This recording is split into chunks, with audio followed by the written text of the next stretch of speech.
योगी आदित्यनाथ आज बलरामपुर के दौरे पर पहुंचे हैं, जहां बलरामपुर के मां पाटेश्वरी देवी राज्य विश्वविद्यालय में सीएम योगी ने बलरामपुर और श्रावस्ती को बड़ी सौगात दी है।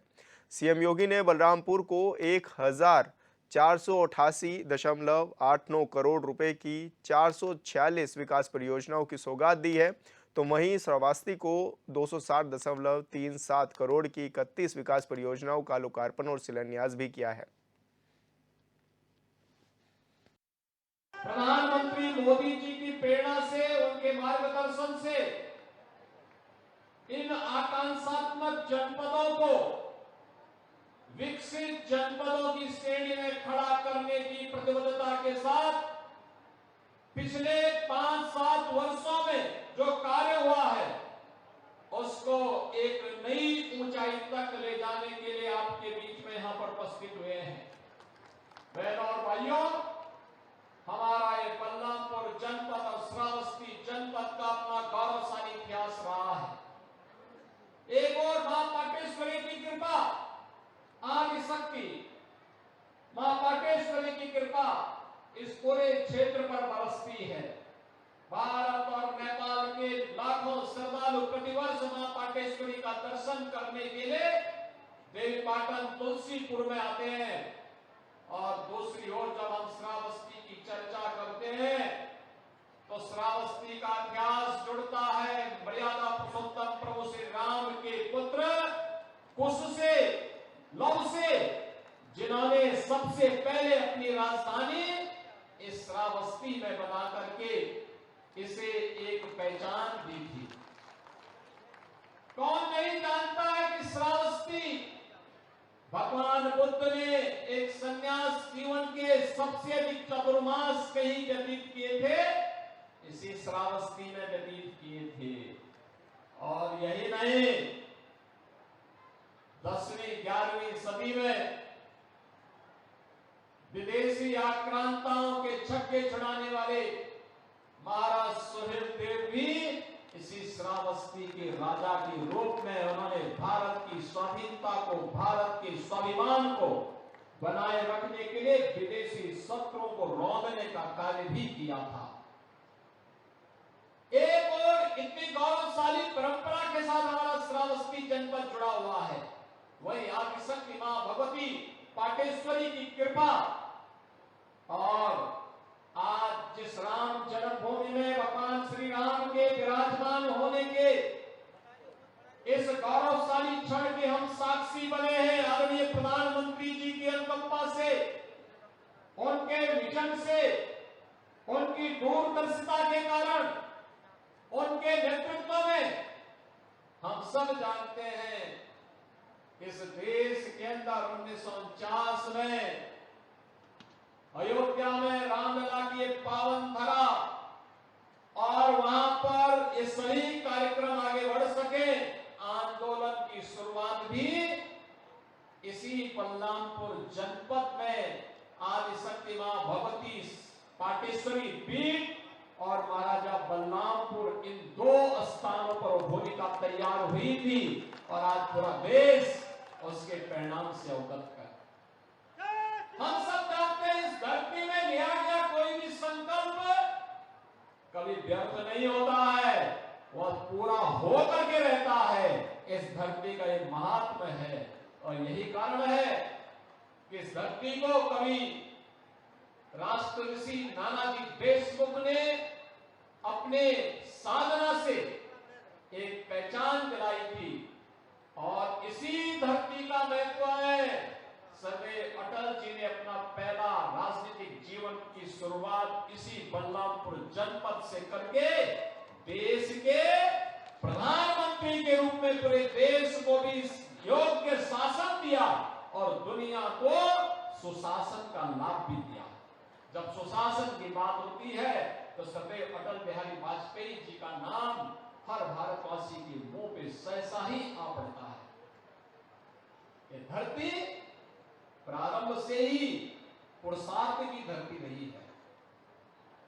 ये धरती पहले से ही प्रकृति और परमात्मा की कृपा की धरती रही है।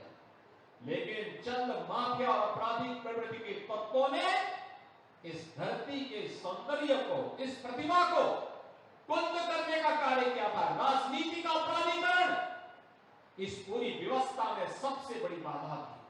और आज हम सब इसी संकल्प के साथ आए हैं, राजनीति का अपराधीकरण खरगिज नहीं होने देंगे, अपने नौजवानों के भविष्य के साथ खिलवाड़ किसी को नहीं करने देंगे।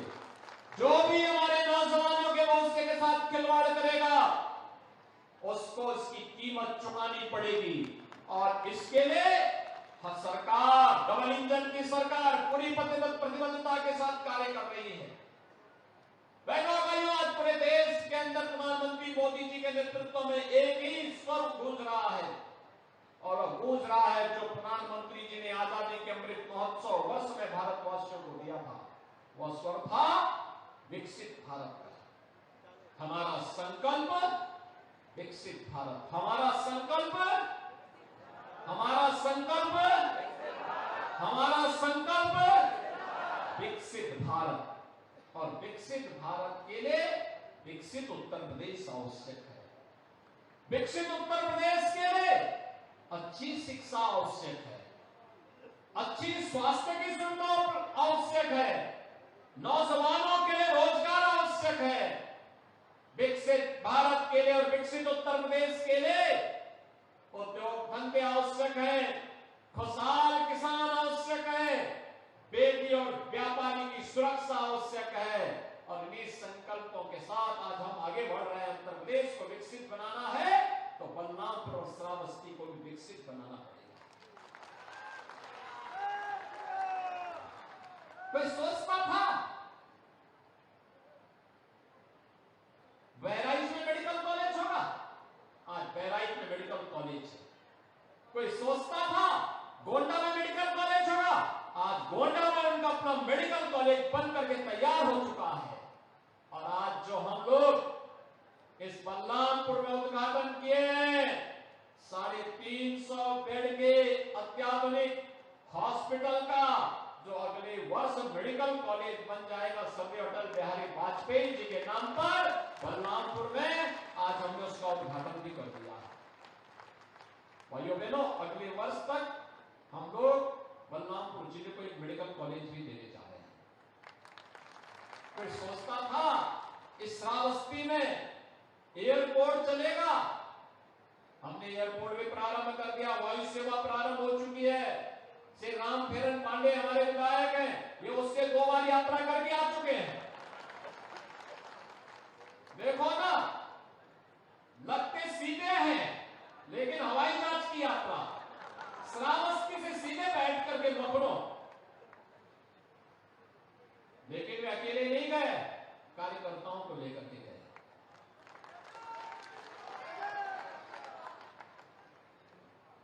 बहनों भाइयों, और आपको विश्वविद्यालय भी मिल गया।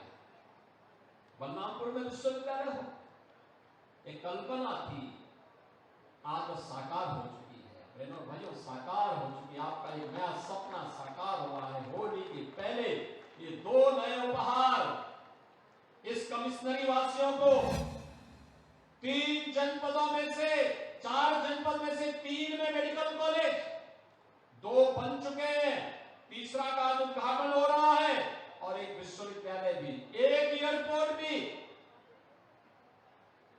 सरयू नहर राष्ट्रीय परियोजना जो 4 दशक से लंबित पड़ी हुई थी, आज वह परियोजना को भी गत वर्ष प्रधानमंत्री जी ने उसका भी लोकार्पण कर दिया। सारा लाभ इस कमिश्नरी को प्राप्त हो रहा है।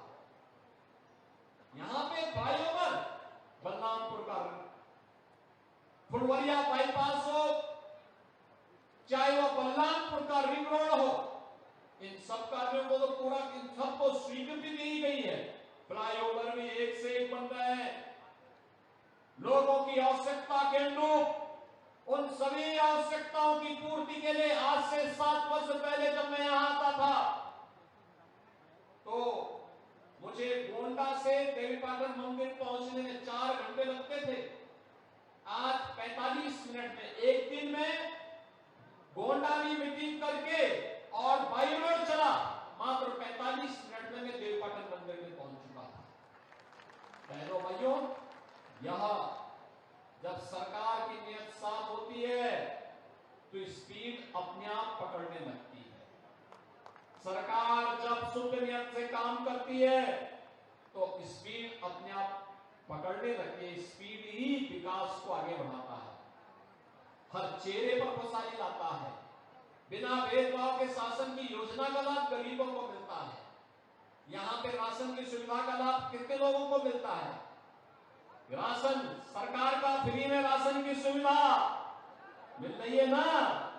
क्या ये पिछली सरकारों में मिलता था क्या? क्या सपा बसपा कांग्रेस ये फ्री में राशन देते क्या? आयुष्मान भारत का कार्ड क्या ये लोग दे पाते क्या? और गरीब को मकान क्या ये लोग दे पाते? आज तो भाइयों बहनों, जब भी मुझे आने का अवसर प्राप्त होता है, मैं पहले जब 17 में मुख्यमंत्री मुझे बनाया गया था, 17 में बाढ़ आई थी, मार्च में मैं मुख्यमंत्री